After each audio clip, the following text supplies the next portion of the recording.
Buenos días, licenciados. Somos el grupo 4. Los integrantes son Mendoza Eliana, Martínez Belén, Pérez Emily. Y quien les habla, Zambrano Escarra. Bueno, yo les voy a hablar sobre las medidas de tendencia central. Como primer punto, tenemos lo que es la introducción.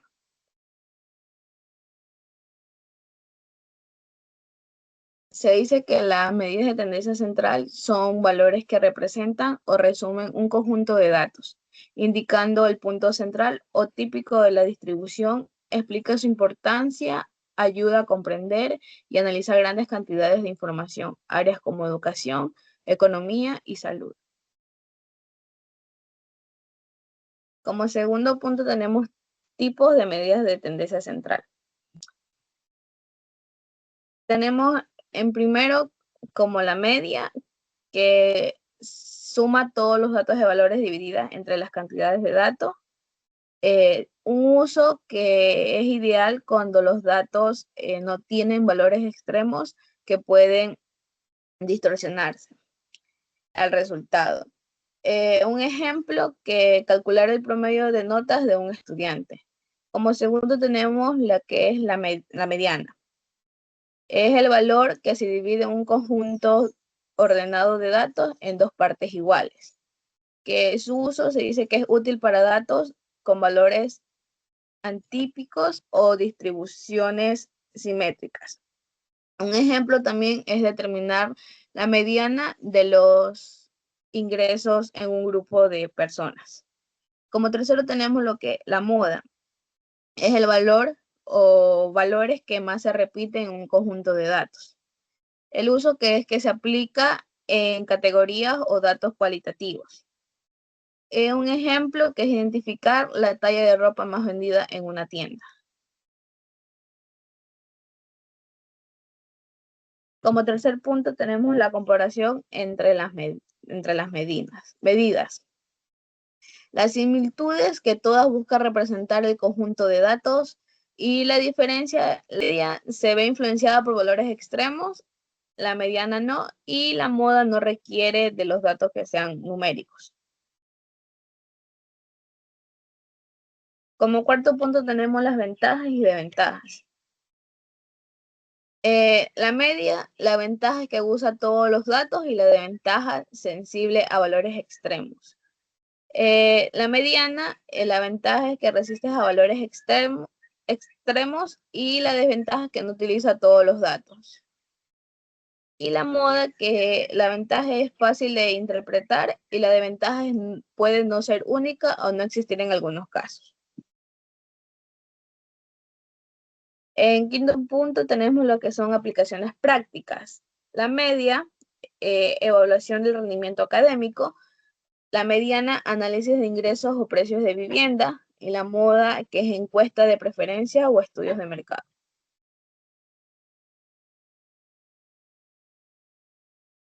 Como último punto tenemos lo que es la conclusión, que resalta la utilidad de elegir la mediana adecuada según el contexto. Señala que las medidas de tendencia central simplifican el análisis de datos y facilitan la toma de decisiones. Gracias. A continuación, mi compañera. Bien, ahora yo les voy a hablar sobre las medidas de posición, que en estas se encuentran los cuartiles, los deciles y los percentiles. Bien, tenemos las medidas de posición. Como contenidos veremos lo que son las medidas de posición, es decir, un concepto, los cuartiles, deciles, percentiles y un ejemplo de ellos. ¿Qué son las medidas de posición? Las medidas de posición son aquellas en donde puedes dividir todos los datos en partes iguales, que a eso se le denomina mediano. También se lo puede dividir en 4 partes iguales, denominados cuartiles, en 10 partes iguales, denominados deciles, y percentiles cuando se puede dividir en 100 partes iguales.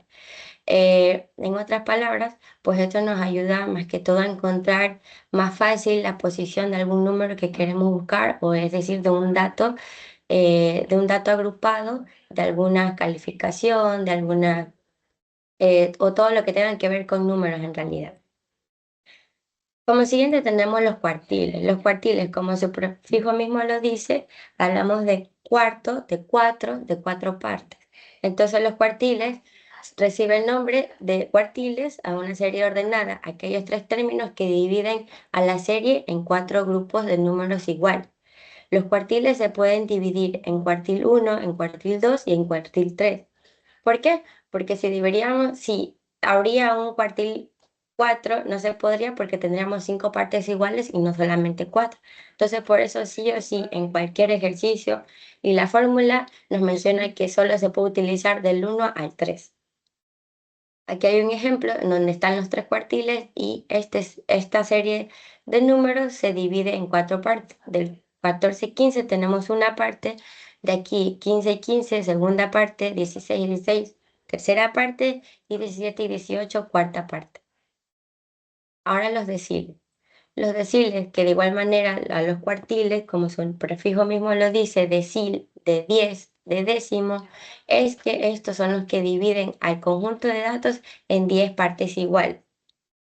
Los deciles se pueden dividir o se pueden calcular desde el decil 1 hasta el decil 9, al igual que el cuartil. No se puede pasar del 9 porque estaríamos hablando de ya de más de 10 partes iguales, ¿no? Entonces, siempre de preferencia se escoge del 1 al 9. Aquí tenemos también un ejemplo que esto ya más va como la posición, que existe una fórmula para encontrar la posición del cuartil, decil y percentil. Como siguiente tenemos los percentiles. Estos son los que dividen a los grupos de datos en 100 partes igual. Los deciles se sacan o se calculan del percentil 1 hasta el percentil 99. No se puede pasar de 100 ni nada más porque serían más de 100 partes iguales. Y aquí pues, se podría calcular el percentil 75, 25, 80, 1, 2 y demás. Tenemos la fórmula para encontrar la posición. En el cuartil tenemos que, si queremos encontrar el cuartil 1, se hace n significa el número de datos. En este caso más adelante se va a explicar un ejemplo, pero entonces se suma y se divide por 4. ¿Por qué 4? Porque estamos hablando de cuartil y queremos dividir los datos agrupados en cuatro partes. Por eso se dividen en 4. Si queremos encontrar el cuartil 2, así mismo. Cuartil 2 es igual a n más 1 sobre 4. Cuartil 3 es igual a n más 1 sobre 4, ¿no? También existe una multiplicación para encontrar el límite inferior, perdón, sí, el inferior más la amplitud, pero pues ya es un caso aparte, ¿no? En el decil así mismo, se puede hacer del 1, 5, 9, 8, 4, 3, hasta donde decidamos, pero que no pase del 9. Y el percentil, así mismo, se puede encontrar del 1 al 99, se puede encontrar un percentil 50, 45, 30, 15 y demás, pero que no pase del 99. Aquí tenemos un ejemplo que tenemos que de 20 estudiantes tenemos que las calificaciones de sus exámenes o evaluación fueron de 5, 8, 7, 6 y 9. Entonces, lo primero que debemos hacer es ordenar esos datos. Una vez que los tenemos ordenados, será más fácil y de hecho es una regla para poder encontrar la posición de nuestro cuartil en este número de datos. En el caso del cuartil 1, si queremos encontrar el cuartil 1, tenemos que hacer esta fórmula de 20 más 1 es igual a 21 sobre 4. Si dividimos eso sale 5.25. Entonces la posición de ese cuartil que vamos a buscar en la serie de datos ya ordenada, que es esta de aquí, va a ser entre el 5 y el 6. Justamente por aquí sería la posición de ese cuartil. Asimismo, si queremos encontrar un decil, lo único que vamos a hacer es decil 5 es igual a, hacemos que los datos serían 20 en este caso, eh, y como estamos encontrando el decil 5, vamos a sumar eso dividido para 10 y sale un resultado, ¿no? Así con lo mismo con el percentil. Y de hecho también para pues como que terminar todo el ejercicio, se presenta una tabla de frecuencia y de esa tabla de frecuencia se ordenan los datos, la frecuencia acumulada, y de ahí sacamos la posición, el límite inferior, también la amplitud, que incluso existe una fórmula, pero aquí solo estamos viendo el cómo encontrar la posición de ese cuartil, decil o percentil. Muchas gracias. Buenos días, licenciado. Soy la estudiante María Belén Martínez Campaña y pues yo voy a dar la exposición acerca de los temas que corresponden a la semana 6, que corresponden a rango intercuartil, varianza, desviación y error estándar y por último coeficiente de variación. Estos de aquí pues son medidas de dispersión, pues estos nos van a entregar o brindar información acerca de la variación de una variable. Voy a presentar la diapositiva.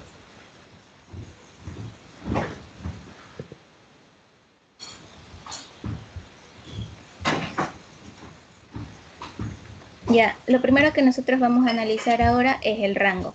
¿Qué es el rango? El rango es la diferencia entre el mayor y menor valor de un conjunto de datos. Lo que va a hacer el rango es proporcionarnos como tal una idea general de lo que es la variabilidad o la variación de los datos.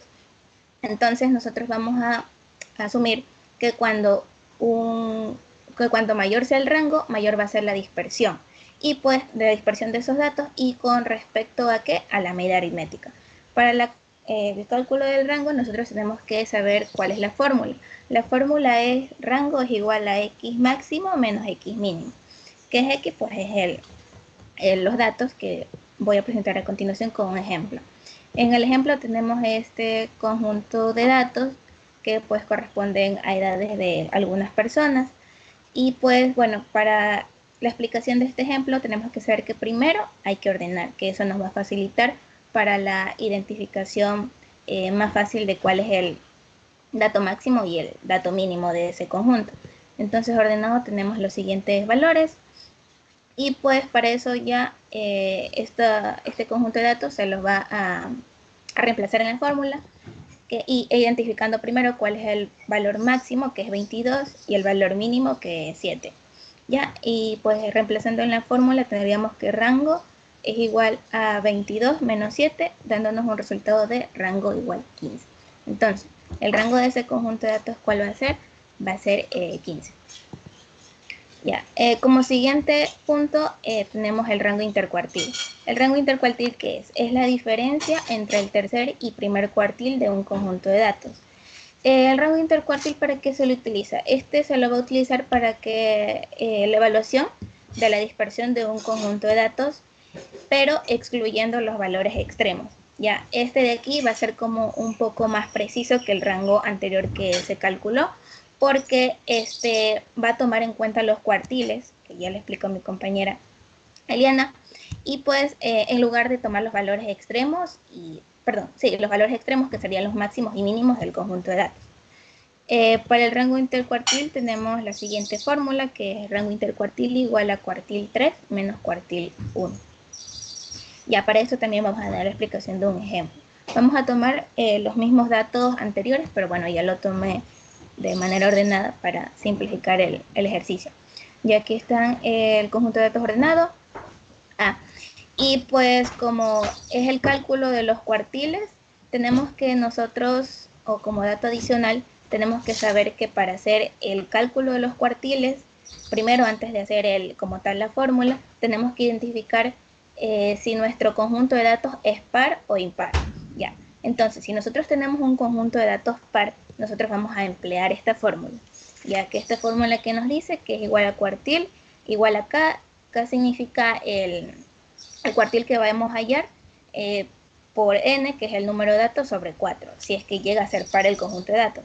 Ahora, si ese conjunto de datos es impar, pues vamos a utilizar la siguiente fórmula, que solo varía en lo que es el número de datos más 1. Entonces, en este ejemplo, tenemos que es un conjunto de datos impar, los contamos los números y pues nos da un resultado de 13 datos en total. Entonces nosotros vamos a basarnos en la segunda fórmula. Ya. Nuevamente nosotros tenemos el conjunto de datos seguido de la fórmula que se está presentando. Y ya nosotros primero lo que vamos a hallar es el primer cuartil. Solo reemplazamos los datos, hacemos la operación dentro del paréntesis primero, eso nos da de resultado 14, y en la multiplicación nos da 14 sobre 14 igual a 3,5. Ahora, ¿qué significa este 3,5? Este 3,5 significa el lugar o la posición de ese cuartil número 1. Ahora, nosotros tenemos que identificar, o a su vez saber que estos números que se encuentran en este conjunto de datos van a representar una posición. Ahora nosotros tenemos que tomar en cuenta la posición de izquierda a derecha. Y entonces nosotros vamos a decir que la posición número 1 es 7, la posición número 2 es 8 y así sucesivamente. Esto para identificarlo así a simple vista. Entonces diríamos que como el cuartil 1 está en la posición 3.5, más o menos quedaría aquí, ¿no? Posición 1, 2, 3. Quedaría más o menos entre 10 y 11. Estaría la posición del cuartil 1, que sería entonces 10,5. Ya. Pero para nosotros saber tener más precisión en esto, o a su vez asegurarnos de que está correcta esa interpretación, podemos hacer lo siguiente. Podemos sumar las dos cantidades, 10 más 11, y dividir para 2 porque son dos números. Y pues sumamos, nos da 21 dividido para 2 a 10,5. Entonces podemos comprobar que en efecto la posición del cuartil 1 es 10,5. Ya, entonces esa es la posición del primer cuartil. Ahora vamos al cálculo del cuartil 3. El cuartil 3 que necesitamos, también reemplazamos los datos, hacemos la operación del paréntesis, nos da 14, multiplicamos 3 por 14, nos da 42 y dividimos, ¿ya? Eso nos da 10,5, la posición del cuartil 3. Asimismo, vamos de izquierda a derecha, sería más o menos acá, entre 16 y 18. Está la posición del cuartil 3. Asimismo, para asegurarnos, podemos hacer lo siguiente, ¿no?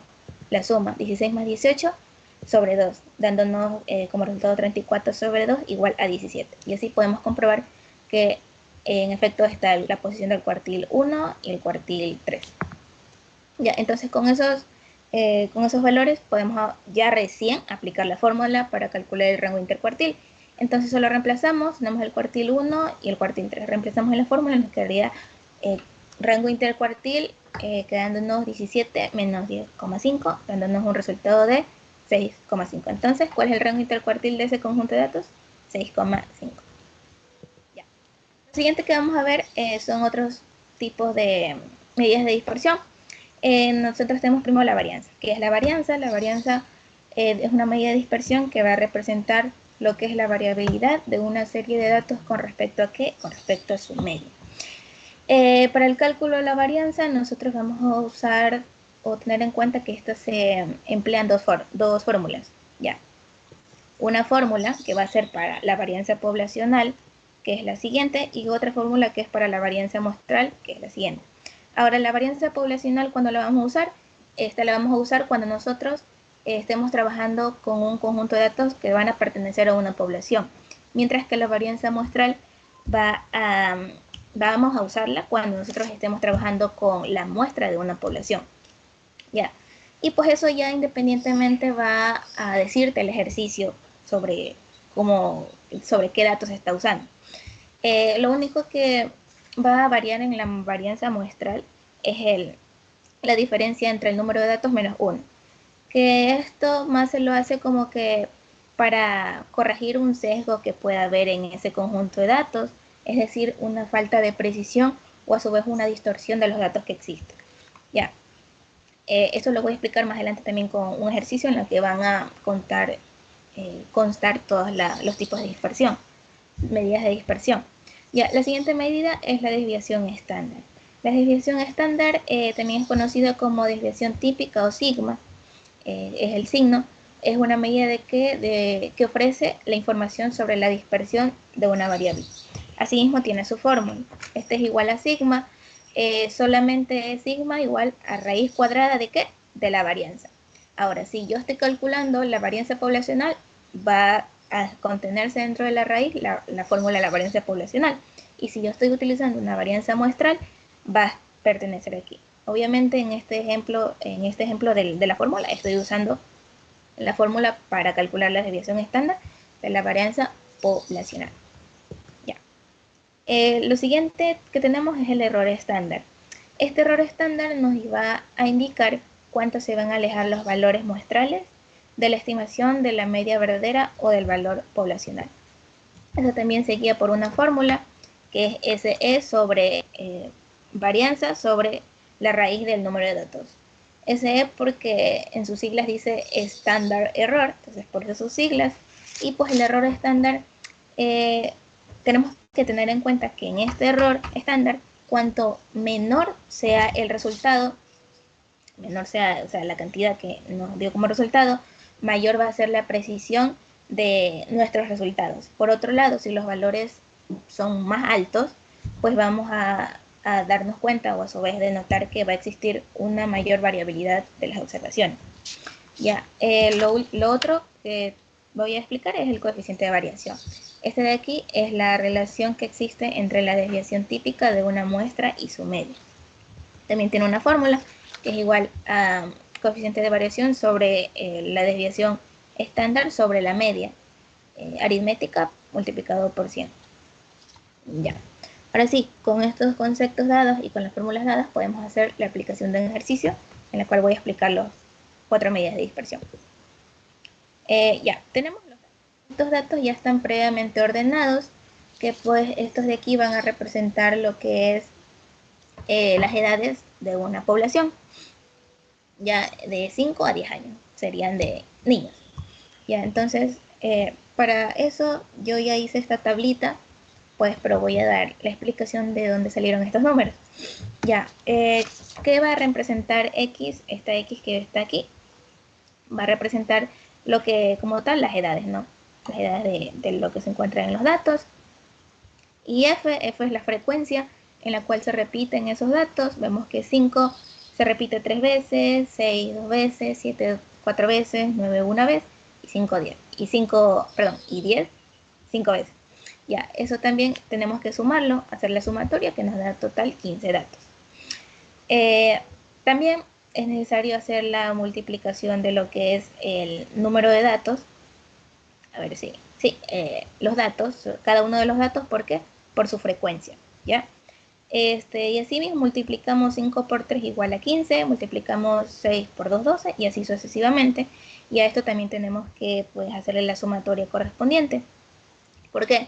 Porque los resultados que nos den de estas operaciones las vamos a utilizar para representar en las fórmulas, para encontrar, ya digo, la varianza, el coeficiente de variación o a su vez el error estándar. Entonces, por eso es necesario primero hacer este cálculo de estas operaciones para ya saber y representar.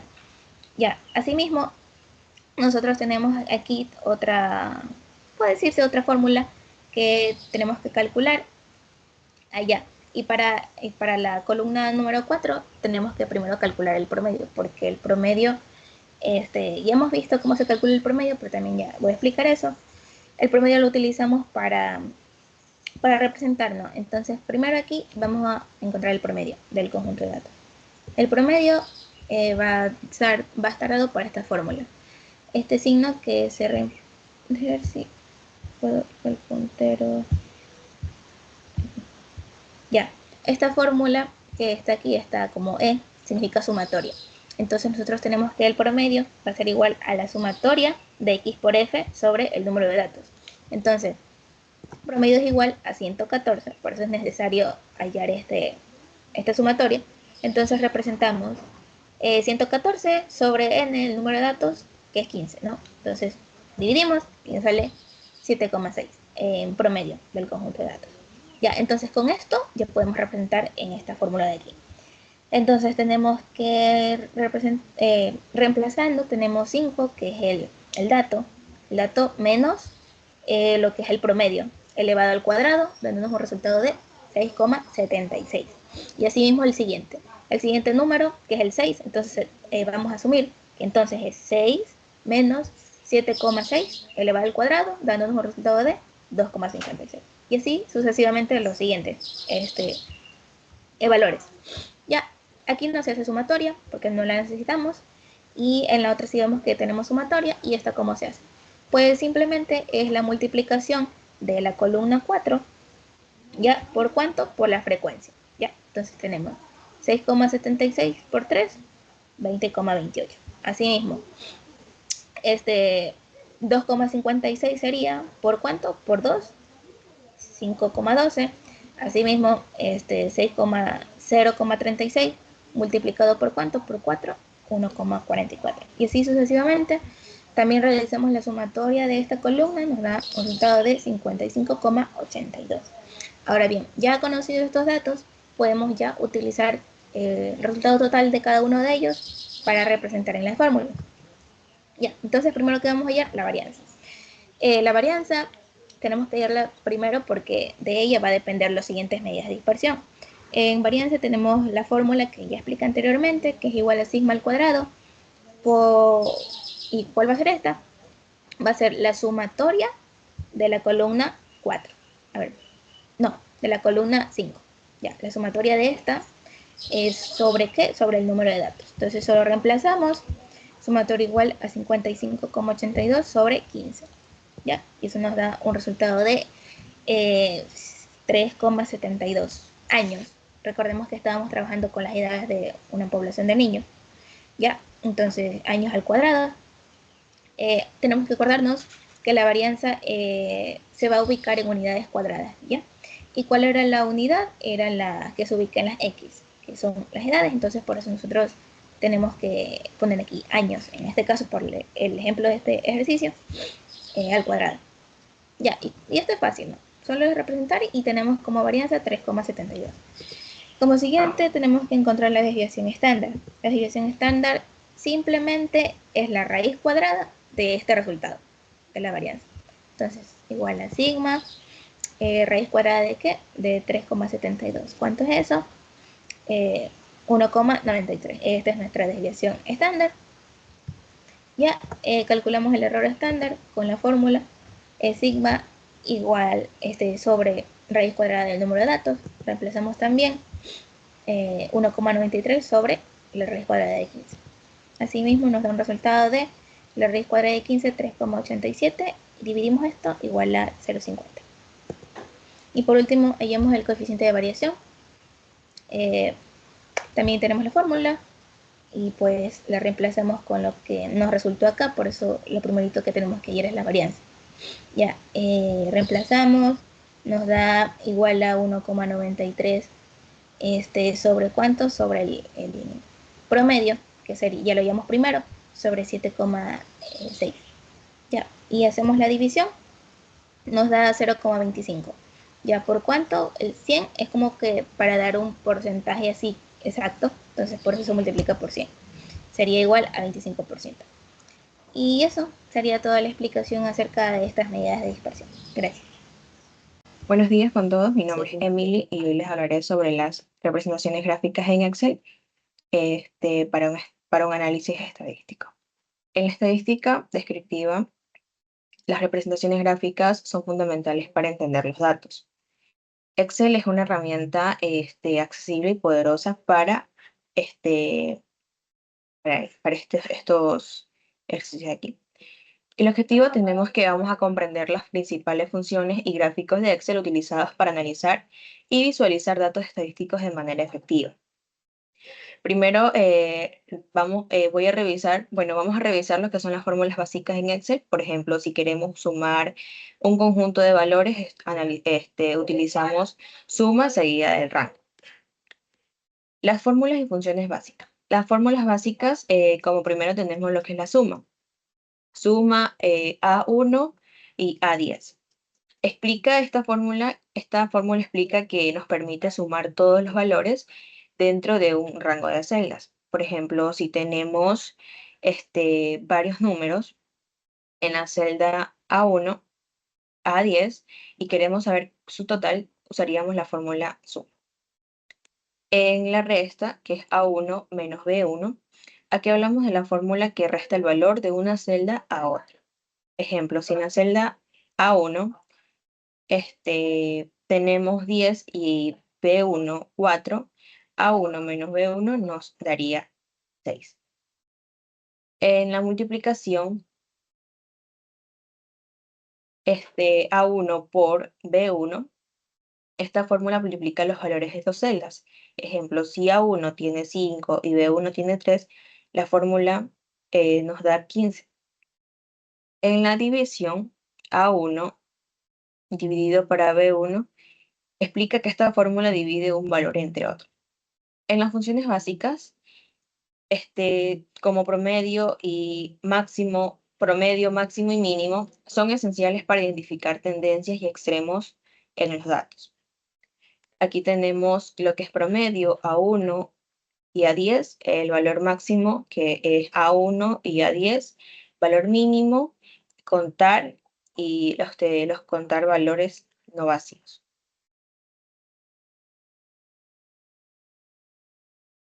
Como segundo subtema tenemos los que son representaciones gráficas en Excel.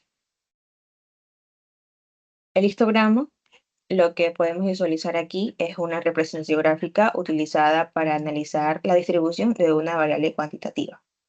Se construye agrupando los datos en intervalos o clases y mostrando las frecuencias de ocurrencia de cada uno. Su utilidad radica en que permite visualizar cómo están distribuidos los datos en un conjunto. Las ventajas del histograma es que proporciona una vista intuitiva y clara de los datos. Útil para grandes conjuntos de datos, ayuda en la toma de decisiones basadas en la distribución observada. Como segundo gráfico tenemos lo que es el gráfico de barras. Es una herramienta visual que se utiliza para comparar y analizar datos categóricos o discretos. Cada barra representa una categoría y su altura o longitud indica la cantidad, frecuencia, porcentaje asociado a esta categoría. Las ventajas del gráfico de barras es intuitivo y adecuado para audiencias diversas, funciona bien con datos categóricos y discretos, puede ser horizontal o vertical según la necesidad. Útil en negocios, investigación, educación y más. Como tercer gráfico está el circular, que es una representación visual utilizada para mostrar proporciones o porcentajes que forman parte de un todo. Cada segmento del círculo representa una categoría y su tamaño es proporcional a su contribución en el conjunto de datos. Las ventajas de este gráfico es ideal para representar proporciones o porcentajes en una presentación clara y visual.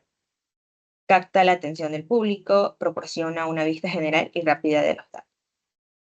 Como última representación está el diagrama de Venn, que es una herramienta gráfica que se utiliza para mostrar las relaciones entre diferentes conjuntos. Cada conjunto se representa mediante un círculo y las intersecciones entre ellos muestran los elementos comunes entre los conjuntos. Como conclusiones, tenemos que las representaciones gráficas y funciones en Excel son herramientas esenciales para el análisis estadístico. También nos permiten visualizar datos de manera clara, facilitando la toma de decisiones. También nos permite dominarlas, mejorar nuestras habilidades en manejo de datos. Como vimos, Excel no solo facilita los cálculos estadísticos, sino que también nos ayuda a visualizar los datos de forma clara y efectiva. Dominar estas herramientas es clave para interpretar y comunicar resultados en cualquier área profesional. Gracias. Bueno, esta ha sido la presentación con diapositivas del grupo número 4, donde dimos la explicación a los temas que corresponden a la unidad 2 y bueno, esperamos que sea de su agrado. El licenciado, muchas gracias.